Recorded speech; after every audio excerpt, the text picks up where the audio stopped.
something that we need to always run from, always avoid? Or can fear serve some really wonderful, really needed purposes in our life? Good question. You know, how many of us, in this little short share this morning on this live, I want to share with you some of the lessons I've learned around fear, and even hope it serves you. I'd love to get some, as always, some great interaction around this subject.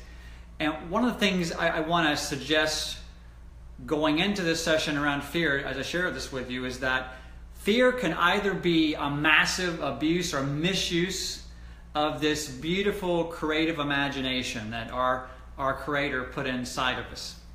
It can be a massive misuse of that creative outlet. Remember, what we focus on, we attract, etc. That's one aspect of dealing with fear.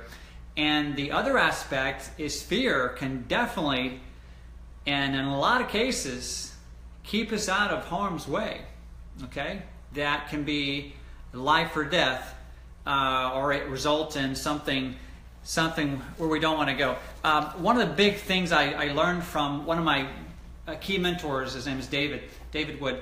He talked about that how we're wired in our brains, that there's an aspect of how we're structured up here, how we're wired, that it's called the RAS, the reptilian something part of our brain. But its job is to keep us safe. Its job is to keep us more kind of the status quo, all right? To keep us in that place. Hey, Betty. And so knowing that when we feel fear come into our lives and we get nervous and have the little adrenaline rush or whatever it is, that's part of it, is the way that our brain is wired to keep us out of harm's way and to keep us at status quo. So those of you who know what, a big part of my life is we love personal growth and development. So as we evolve in life and we strive to be better leaders, better spouses for our partners in life, or just to continue to grow in life, if you will, in all aspects, our relationships, our business, our health, etc., then we have to realize that as we grow, it's going to mean stepping into an uncomfortable place. And when we push that boundary of growth and expanding our ability to handle challenges, to lead people, to be more effective at whatever area of excellence we're pursuing, that we're going to encounter fear. Because again, remember, fear, part of it is that reptilian part of ourselves that keeps us safe, that wants us to remain at the status quo. And as many of you know, it's one of my core beliefs that we're made and we're created in this omnipotent being's image. So if that's the case, then do you think He created us again to pursue status quo, or to pursue excellence, to continue to grow and step into our gifts and our talents? Well, I think we all know the answer to that one. Let me share with you some examples of an unhealthy, or what we can call unhealthy fear, if you will. And many of you that watch these videos are in some type of business. We can let's start first of all with sports, something I can really relate to. Hey, Dean. And when it comes to life, years ago, I did a lot of outdoor oriented sports, or I would take people rock climbing or mountain climbing, etc. And there was a number of times, especially in those situations, which some situations there were life and death, where this healthy fear, this awareness of the consequence of a certain action, or consequence of a lack of a certain action, would lead to severe injury, possibly death. Then in those situations, thank goodness for the fear. Was it a crippling fear? Was it a fear that was paralyzing? No, it's kind of funny, because maybe it's my genetics or whatever it is. When things come into my life that are have a high degree of consequence, or a high degree of possible severe consequence, I tend to focus in and time almost slows down for me at times. And so the fear and the adrenaline tends to put me into that place where I get laser focused and systematically address the problem. Where I know, because of the way we're wired, maybe another personality, if that same drama or challenge would face them, then they would maybe go into paralysis, or maybe go into a place where they were running from a situation versus addressing it head on.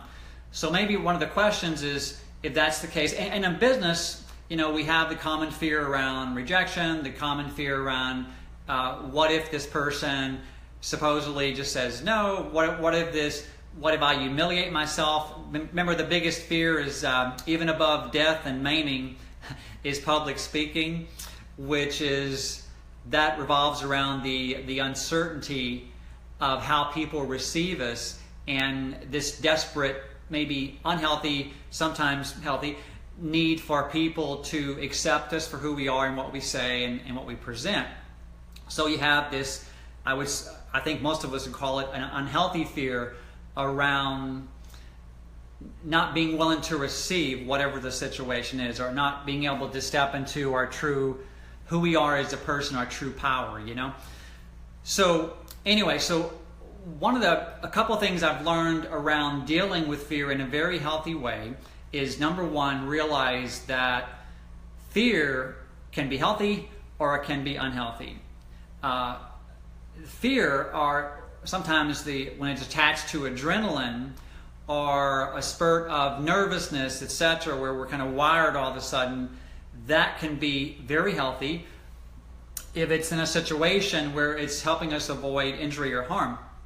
And we've heard, or fear can be a healthy companion to keep us in check as we're moving through life. In the business arena, before I was about to do this video and share it with you, I was thinking to myself, okay, it seems obvious that there are some healthy situations in sports and outdoor activities, even driving the car, etc., where fear can help us stay in a safer place. That seems pretty obvious. So the examples around that are many, and we can vary. But when it comes to the business arena, which, especially the entrepreneur world, which I live in, I was asking myself the question, what are some situations where fear can actually be healthy? And really the main direction I could think of where fear is healthy in business, especially entrepreneurial endeavors, is simply attached to awareness, and that healthy, heightened awareness that, okay, what are the consequences if I do this or that, based on experience or wisdom.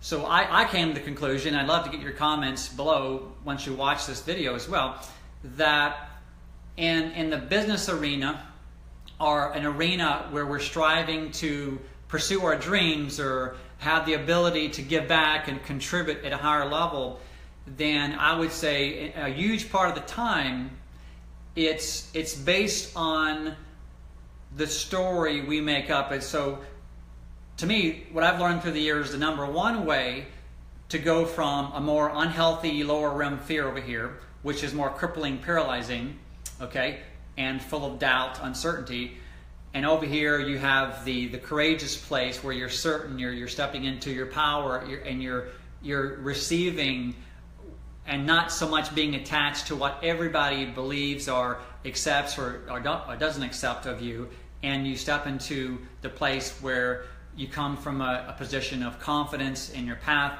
a passion behind what you're promoting and sharing. So when it comes to the business arena, hey guys, thanks for all those love and likes there. Appreciate it. So in most cases, fear is this imposter. One of the beautiful lessons I learned too, hey honey, is that we always have this imposter sitting over here. Have little Bert. I call him Bert. Most of us either fondly or not lovingly at all call our imposter something. And Bert he's connected directly to my RAS, my reptilian part of my brain, which says, let's stay status quo. Let's stay safe. Let's stay where we know is comfortable. So one of the things I know that Bert over here, my imposter, all of us have it. Nancy, you have little Nancy sitting here. Dean, etc. Joy does as well. They want to keep us safe. They want to keep us at status quo, which is okay when it comes to if we want to live and stay at status quo. But if we want to leave a legacy, if we want to contribute at a higher level, if we want to even, one of my other friends calls it, getting the marrow, carpe diem, step into a fuller, richer life experience, whether it's in our relationships, our recreational activities, our sports, our business, whatever it is, then we cannot allow our imposter, in my case Bert, I can't allow Bert to control me in my actions. When Bert kicks me or causes me to have that little adrenaline flash or that doubt of uncertainty and comparison, Robert, you're not good enough. Robert, what are you doing? You can't do that. What in the heck will they be thinking? All this junk that he's feeding me, he's just trying to keep me safe. So one of the things that I've learned to do through other mentors is I'm going to accept the fact that I can never get rid of Bert. We're always going to have a certain level. Our imposter over here is always going to be there. He can be our ally. Remember I talked about some of the ways our ally can be wonderful when it comes to keeping us out of harm's way. Yes, that's when I want to, okay, Bert, give me some guidance here. Should I do this and step over there, possibly fall and maim myself, or should I drive this way or not? I want to embrace my ally on those situations. When it comes to other situations where I know going into that it's going to be demanded of me to stretch, to grow, to be nervous, to face uncertainty, to say something that is challenging to a lot of people, or to step into a place where I'm inviting someone to look at something and it may not be the right time. They may say no to my invitation or my offer. And in those situations, I'm stepping out of my area where my imposter is happy, and I just know going into many of those situations in life where we're stretching and growing and evolving, that our little imposter, in my case Bert's always going to be with me.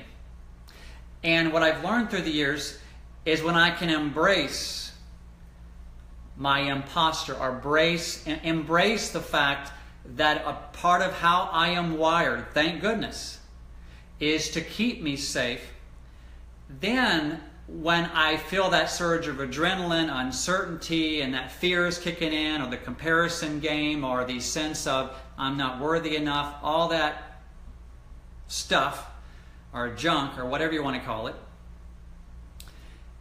when we can learn to embrace that place and those feelings, when we can begin to build the habit of stepping into those situations more, and when we can see those signs, that nervousness, fear, uncertainty, doubt, comparison, as, oh, I'm here again. Oh, that means I'm doing something right. That means that I'm stretching and growing. That means that my imposter is kicking me over here. That means that my place in my brain, the way I'm wired, the way God made me, is kicking in to keep me status quo, keep me safe. But I also know that my Creator and to fulfill and to contribute more, that I'm gonna need to be in this place more, outside of my little status quo circle, my comfort zone. So I guess what I'm saying here is that if there's one thing I've learned that I wanted to share with you guys, is that fear at some level is, number one, it's always going to be with us at some level. Two, there are many situations in life where our fear is an ally, where it keeps us safe out of harm's way. Physically, there's situations, we've talked about those. Three, when it comes to most of our endeavors where we're pursuing a higher cause, or we're pursuing a higher level of excellence, and we're stepping out of this status quo circle, okay? We're stepping out of that place, that it's going to raise its head again. And all I'm saying is that when we know that and we can embrace that, embrace our imposter, embrace the uncertainty, but we can learn to keep that and put it into a little tiny bubble, if you will, and say, okay, that's great. Thanks for your advice, but I'm going to go ahead and stretch and grow and be a little nervous here. I'm stepping out of my status quo box. Thank you, Bert. Okay, whatever your imposter's name is. And you put it over here. One of the other ways to keep it small and avoid that smothering out your circle and your life of courage. Remember, over here is a big life of getting the juice out of life, seizing the day, leaving a legacy, making a bigger contribution, growing to the next level, growing into a higher income, growing into a higher level of serving other people, a higher level of serving your spouse or your significant other, a higher level of living a life of a wonderful example for your grandkids or your kids. That's over here kind of pulling us in if it's big enough, if it stays a big part of our life. And if we can learn, we can keep our fear over here in a much smaller little ball where it's maybe a darker circle over here in the corner. We can keep it in the corner when what's pulling us is much bigger than our fear. One of the other beautiful lessons I read it somewhere or heard it, whatever it was, I'm reminded of it, is that we also want to ask ourselves the question, if I don't go over here, legacy, contribution, service, relationships, richer relationships, if I don't go over here more and live over here more, what will I lose in the process? And not so much what I will lose in the process, hey Harvey, hey Glenn, is that what will some of my loved ones lose in the process? What will my grandkids not have? Will my grandkids maybe not have as much courage?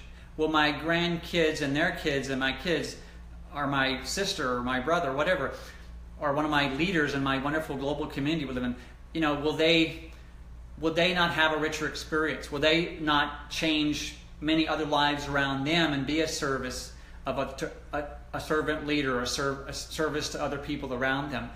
What will I lose and what will others lose in the process if I do not live over here more often? If I don't embrace my imposter for the fact that he's always there, but I don't always listen to him because he wants me to stay at status quo, at mediocrity. And if I'm staying here, if I'm listening to my imposter, if I'm letting my fear control my actions into growth, into a higher level of service, into a higher level of contribution, leadership, mentoring ability, then what will I lose in the process? But also, what will I gain in the process? So what we gain is pulling us in. What we potentially lose and who potentially lose, those things are also kind of, nudging us into this place more. And it's some ways that we can keep this thing that will always be with us, because fear at some level will be with us. And thankfully, hopefully you're getting the fact, and I've learned the fact that thankfully in many cases, again, fear is a friend, it's an ally.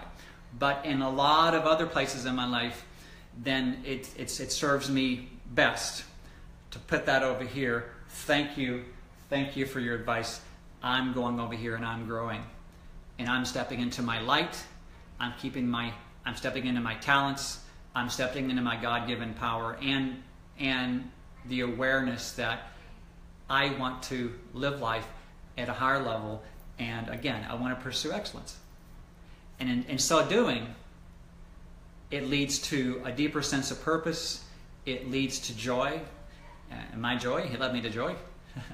It leads to that deeper sense, lasting happiness. Remember, and we always talk about that too, the journey to happiness.